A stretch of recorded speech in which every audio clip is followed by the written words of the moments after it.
Hello friends, मैं मोहम्मद ईशान। आपका स्वागत है एमजेड मोटिवेशन यूट्यूब चैनल में। दोस्तों, बैंक ऑफ महाराष्ट्र में एक वैकेंसी निकली है जिसकी आपको सबको इंतज़ार था कि ये वैकेंसी कब आ रही है। और सबसे दिलचस्प बात यह है कि बैंक ऑफ महाराष्ट्र ने 100 वैकेंसी एक स्पेशल पद के लिए निकाली हैं। ये बहुत ही कम वैकेंसी निकलती हैं। चलिए देखते हैं कि नोटिफिकेशन में और न्यूज़ में क्या दे रखा है, बैंक ऑफ महाराष्ट्र क्या कह रहा है, रिक्रूटमेंट कितनी 2021 में कितनी निकली है।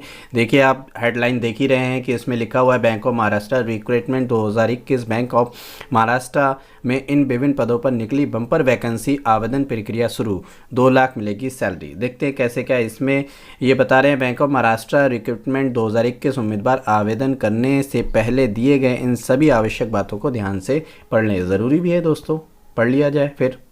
ठीक है, देखते हैं क्या क्या दे रखा है। इसमें दे रखा है bank of Maharashtra recruitment 2021 bank of Maharashtra, जिसको शॉर्ट फॉर्म में बोलेंगे BOM, में नौकरी करने का सुनहरा अवसर है। इसके बैंक ऑफ महाराष्ट्र रिक्रूटमेंट 2021 के लिए बैंक ऑफ महाराष्ट्र ने स्केल 1, दोस्तों ध्यान से सुने कि बैंक ऑफ महाराष्ट्र ने स्केल 1 और स्केल 2 मतलब स्केल फर्स्ट और स्केल सेकंड में स्पेशलिस्ट अधिकारियों के पदों पर भर्ती के लिए ऑनलाइन आवेदन मांगे हैं। इच्छुक एवं योग्य उम्मीदवार जो इन पदों पर के लिए आवेदन करना चाहते हैं वे बैंक ऑफ महाराष्ट्र की आधिकारिक वेबसाइट bankofmaharashtra.in पर जाकर अप्लाई कर सकते हैं। इन पदों पर आवेदन करने की अंतिम तिथि जो है 19 सितंबर 2021 है। कितनी तिथि है? 19 सितंबर 2021 है। अब देखते हैं इसके सरकारी result.com पर और ऑफिशियल वेबसाइट पर जाकर देखते हैं कि क्या क्या इन्होंने कंडीशंस रखी हैं, कितनी फ़ीस रहेगी, कब तक की लास्ट डेट रहेगी, कब इसके एग्ज़ाम्स होंगे, कैसे कैसे इंटरव्यू होगा, कितनी वैकेंसी किस उसमें है। तो सब चलिए चलते हैं, देखते हैं इसकी नोटिफिकेशन में।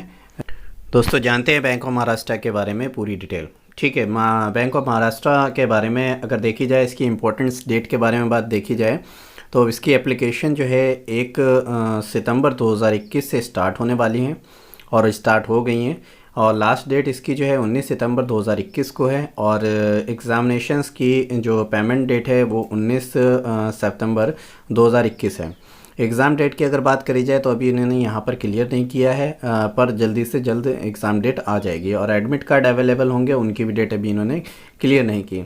अब बात करी जाए कि एप्लीकेशन फ़ीस क्या होगी, तो एप्लीकेशन फ़ीस यहाँ पर देख सकते हैं कि जनरल, OBC और EWS की जो है फ़ीस 1180 है। दोस्तों हाँ, ज़्यादा फ़ीस है, लेकिन इसमें GST और प्लस जो है फ़ीस दोनों इंक्लूड हैं। इसमें फ़ीस जो है वो 1000 समथिंग फ़ीस है और 180 जो है इस पर GST लगाया गया है। बात अगर की जाए SC ST की तो 118 रुपये फ़ीस है।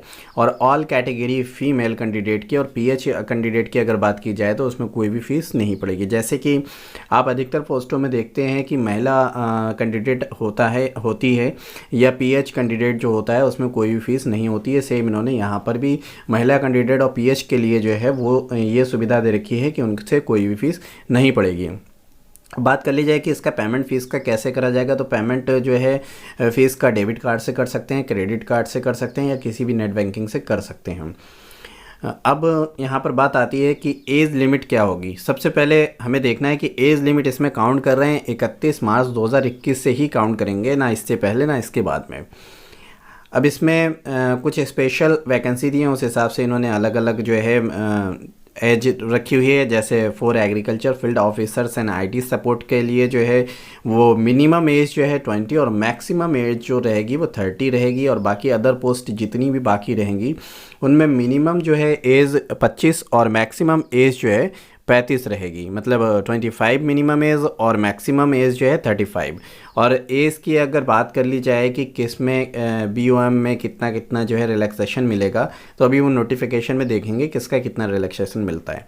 चलिए अच्छा, वैकेंसी की बात की जाए तो वैकेंसी की अगर बात की जाए तो टोटल वैकेंसी 190 मतलब 190 पोस्ट खाली हैं, जिसमें specialist officer in scale first और स्केल सेकंड है। और इसमें टोटल वैकेंसी 190 हैं, जिसे इन्होंने डिवाइड किया है। जनरल कैटेगरी में 93 वैकेंसी को रखा है, EWS 18 वैकेंसी हैं, OBC 46 वैकेंसी दी हैं। SC की बात अगर करी जाए तो 24 वैकेंसी और ST की बात करी जाए तो 9 वैकेंसी है। टोटल वैकेंसी 190 बन जाती हैं। ये तो बात हो गई स्पेशलिस्ट ऑफिसर्स स्किल फर्स्ट और सेकंड की। और बात की जाए bank of Maharashtra post wise vacancy detail की अगर बात की जाए तो इसमें पोस्ट वाइज में जो है सबसे पहले फर्स्ट पर इन्होंने रखा है एग्रीकल्चर फील्ड ऑफिसर AFO, मतलब एग्रीकल्चर फील्ड ऑफिसर को शॉर्ट फॉर्म में इन्होंने AFO कहा है। इसमें टोटल 100 वैकेंसी है। दोस्तों एक बात और बता दें कि ये 100 वैकेंसी जो हैं एग्रीकल्चर फील्ड ऑफिसर्स AFO अलग से करते थे, लेकिन इस बार बैंक ऑफ महाराष्ट्र ने खुद ही कंडक्ट की, लेकिन इसका पेपर जो है वो IBPS कंडक्ट करेगा, घबराने की ज़रूरत नहीं है। इसमें अगर एलिजिबिलिटी की बात अगर की जाए तो 4 ईयर्स बैचलर डिग्री मांग रहे हैं एग्रीकल्चर्स में या हॉर्टिकल्चर्स में या एनिमल हस्बेंड्री में, या इसके कोई भी जो इक्विवेलेंट आपका कोर्स हो, लेकिन उसमें बैचलर डिग्री में 60% मार्क्स होना चाहिए। किसके लिए? जनरल कैटेगरी के लिए। अब बात की जाए SC ST OBC और PH के लिए कितनी मार्किंग होना चाहिए, तो उसमें 55% मार्क्स अगर आपके हैं तो इसमें अप्लाई कर सकते हैं। अब सेकंड पोस्ट पर आते हैं सिक्योरिटी ऑफिसर्स। इसमें जो है टोटल वैकेंसी 10 वैकेंसी हैं। इसमें 5 साल का एक्सपीरियंस मांग रहे हैं इंडियन नेवी या एयरफोर्स में एज ए कप्तान या कमीशंड रैंक पर होना चाहिए। अगर बात की जाए लॉ ऑफिसर्स की, लॉ ऑफिसर्स में टोटल वैकेंसी 10 हैं और इसमें जो है LLB मांग रहे हैं विद 60% मार्क्स के लिए। किसके लिए? जनरल कैटेगरी के लिए। अब बचे कि SC ST OBC और PH के लिए, तो उनकी कितनी मार्किंग, उनकी कितनी परसेंटेज होना चाहिए LLB में? उनमें 55% होना चाहिए, तो वो अप्लाई कर सकते हैं। और दोस्तों इसमें बहुत ध्यान देने वाली ये बात है कि इसमें 5 ईयर्स जो है एडवोकेट का एक्सपीरियंस भी मांगा जा रहा है, इस चीज़ का खूब ध्यान रखें। अब नेक्स्ट वैकेंसी की अगर बात की जाए HR और पर्सनल ऑफिसर्स, इसमें 10 वैकेंसी हैं इसमें। और क्वालिफिकेशंस की अगर बात की जाए तो post graduate degree in personal management होना चाहिए, या इंडस्ट्रियल रिलेशंस, या HR होना चाहिए, या HRD होना चाहिए, या social work, labour law with कितने 60% मार्क्स होना चाहिए जनरल कैटेगरी के लिए। अदरवाइज और जो कैटेगरी हैं SC ST OBC और PH के लिए कितनी परसेंट होना चाहिए? 55% होना चाहिए। अगर आपकी 55% है तो आप इसमें अप्लाई कर सकते हैं। नेक्स्ट पोस्ट की अगर बात की जाए तो इसमें IT सपोर्ट एडमिनिस्ट्रेटर की पोस्ट है, जिसमें टोटल वैकेंसी जो है 30 हैं। कितनी? टोटल वैकेंसी 30 हैं।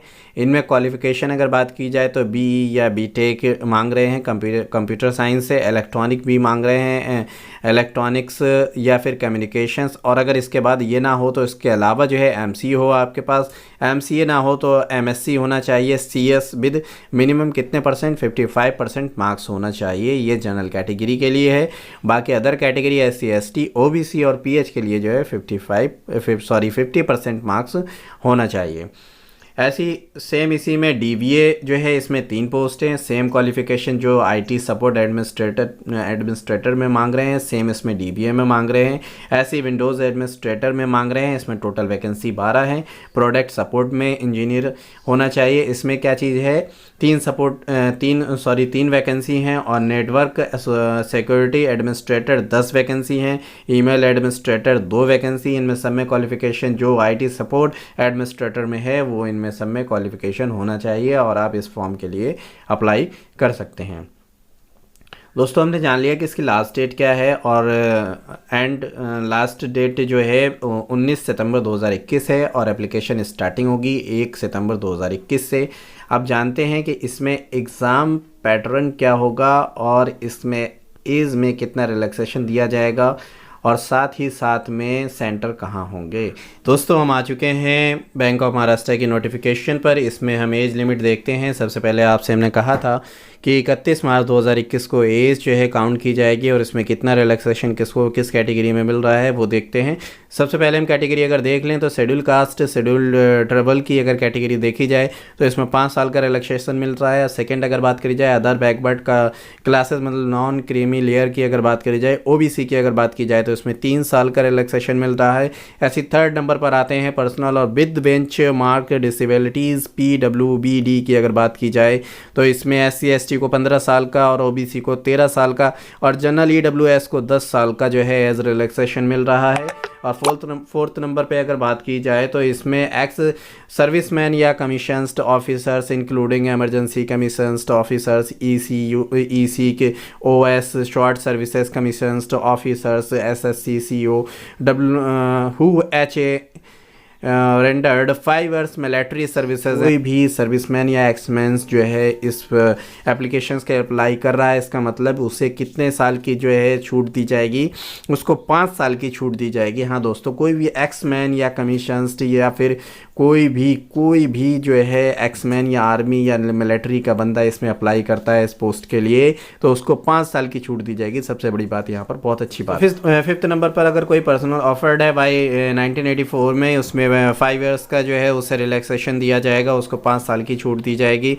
एग्जामिनेशन पैटर्न क्या होना चाहिए, इसमें एग्ज़ाम्स जो हैं, एग्ज़ाम्स में कितने क्वेश्चन कहाँ से पूछे जाएंगे, कितने क्वेश्चन होना चाहिए, तो आपके सामने देख रहे हैं कि सबसे पहले जो है नंबर फर्स्ट पर प्रोफेशनल नॉलेज पूछी जाएगी। इसमें 50 क्वेश्चंस होंगे, टोटल 50 क्वेश्चंस होंगे, पर क्वेश्चंस 2 मार्क्स का होगा और टोटल मार्क्स जो है हमारे 100 होंगे। और इसमें ड्यूरेशंस की अगर बात की जाए तो इसमें टोटल 60 मिनट्स दिया जाएगा और इसमें कोई भी नेगेटिव मार्किंग नहीं होगी। बात अगर कर ली जाए अब एग्जामिनेशन सेंटर कहाँ रहेंगे, एग्जामिनेशन सेंटर ये कह रहे हैं कि इंडिया में जहाँ से भी आप अप्लाई करेंगे उसके स्टेट में किसी भी सिटीज़ में एग्जामिनेशन सेंटर अलॉट करा जाएगा। जैसे इन्होंने यहाँ डिटेल दे रखी कि अगर आप बिहार के रहने वाले हैं, बिहार से अप्लाई कर रहे हैं स्टेट से, तो आपका सेंटर पटना रहेगा। चंडीगढ़ से अगर आप अप्लाई कर रहे हैं, आपकी स्टेट चंडीगढ़ है, तो आपका सेंटर जो है चंडीगढ़ मोहाली रहेगा। अगर आप छत्तीसगढ़ की स्टेट आपकी है तो आपका सेंटर राजपुर रहेगा। अगर आप दिल्ली एनसीआर से हैं तो आपका centre Delhi NCR, all NCR cities सब में कहीं पर भी पड़ सकता है।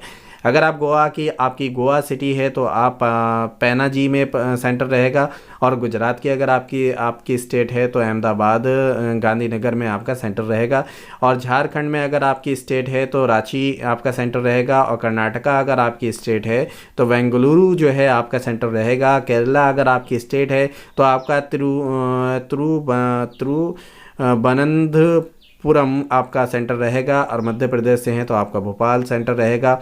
और बाकी और स्टेट्स की अगर बात कर ली जाए, महाराष्ट्र से हैं तो आपका औरंगाबाद महाराष्ट्र रहेगा। अगर महाराष्ट्र से हैं तो मुंबई, थाने, नवी मुंबई आपका जो है सेंटर रहेगा। अगर आप महाराष्ट्र स्टेट नागपुर, उन्होंने महाराष्ट्र स्टेट में कई सेंटर्स बनाए हैं। 4 सेंटर आप देख रहे हैं कि नंबर 11 पर, नंबर 12, नंबर 13, नंबर 14, ये 4 सेंटर उन्होंने बनाए हैं अलग अलग। औरंगाबाद, महाराष्ट्र, मुंबई, थाने, नवी मुंबई, नागपुर, पुणे, ये जो है आप इस स्टेट से रहने वाले हैं तो आपका सेंटर यहाँ पर 4 जगह कहीं पर भी पड़ सकता है। नंबर 15 की अगर बात की जाए, आप उड़ीसा अगर आपकी स्टेट है तो आपका भुवनेश्वर